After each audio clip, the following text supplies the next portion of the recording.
লা লিগায় হারছে, ছোট ছোট দলের কাছে পয়েন্ট দিচ্ছে, সমালোচকরা বলছে এই দলটা শেষ। কিন্তু মঙ্গলবার বা বুধবার রাত নামলেই যখন বাজে উয়েফা চ্যাম্পিয়ন্স লিগের সেই রাজকীয় সুর, তখনই জেগে ওঠে তাদের মধ্যে এক দানব। এটা কোনো সাধারণ ক্লাব নয়, এটা রিয়াল মাদ্রিদ।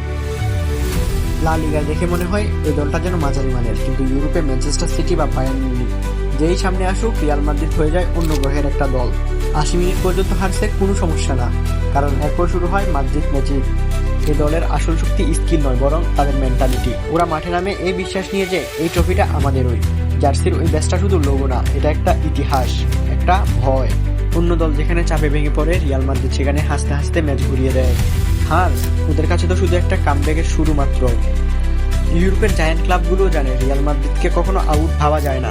আপনি 2 গোল দিলেন তো ওরা 3 গোল দিয়ে দিবে, আপনি ডোমিনেট করলেন তো শেষ 10 মিনিটে ওরা ম্যাচ নিয়ে যাবে।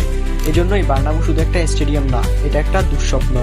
ফর্ম আসে, ফর্ম যায়, কিন্তু ক্লাস এটি চিরস্থায়ী। রিয়াল মাদ্রিদ কখনো শুধু একটা দল ছিল না, এটা ছিল একটা অভ্যাস, জেতার অভ্যাস। তাই লা লিগায় তারা হোঁচট খেতে পারে, কিন্তু শেষ পর্যন্ত ইউরোপের সিংহাসন তাদেরই থাকে।